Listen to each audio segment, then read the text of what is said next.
I'll say for the most part today, like I feel like I PR'd on a lot of things I wanted to PR in, which was bench, vert, and for the most part, I feel like it was a very clean day. There were some things that, yeah, we felt like we could have done better, but I feel like at the end of the day, the biggest thing is for the past 3 months, past 12 years, we've been working for this one moment today, and I feel like for the most part, I'm confident what I left out there, and I feel like I did everything I was accomplished today. I'm just leave the rest of the guys at the end of the day.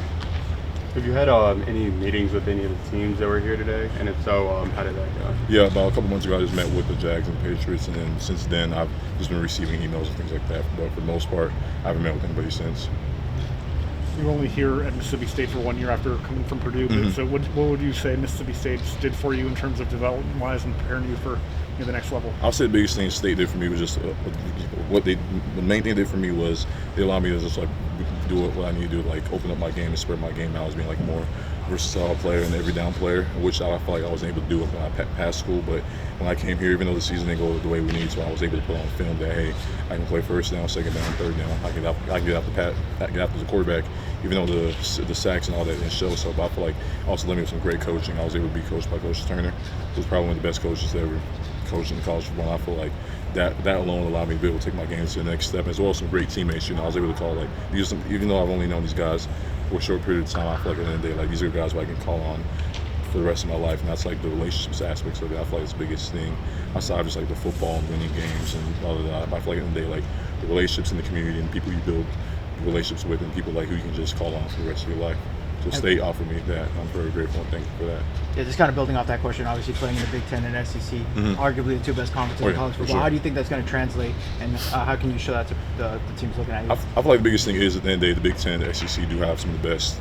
They probably have some of the most and the best offensive linemen and defensive linemen in the NFL. I feel like that alone, the experience of the past 6 years now, alone will carry me on to the next level and allow me to be able to take my game to the next notch, knowing that, hey, like some of the best offensive linemen I played against in the league already as a sophomore in college, just be able to capitalize off those things and just continue to just grow and develop my game at the end of the day. What would you say your message would be to any team as to why they should draft you on draft night? I feel like the biggest thing is with me, I'm a versatile player. I'm able to play all positions. I'm going to play every single down. And I'm a guy that's willing to come in.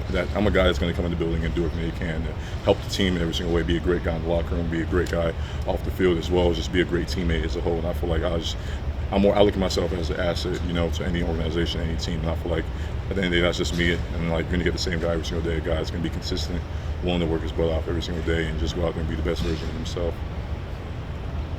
Talk about Coach Lebby, obviously only being here just 1 year with him, and just how has he been able to guide you through his process, and especially today, what has he told you? I'll say the biggest thing with Coach Lebby is just the same thing as always, just be where your feet are and just come in every single day and try to get 1% better.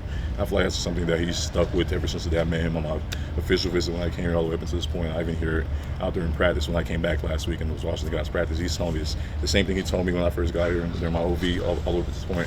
When I got here in January, it's the same thing he's telling those guys as well. I feel like that's something about him. Like, he's the same person every single day. Like, he's never going to change. And I feel like that's a great thing, because if you actually listen to what he tells you, he's going to lead you to where you want to be in life, Is there a chip on your shoulder at all after not getting a combine invite?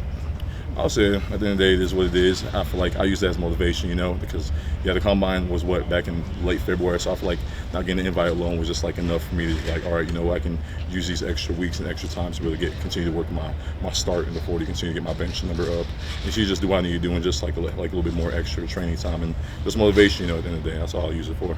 Was that on the back of your mind today, having to, kind of put even more of a performance on because you didn't get the combine?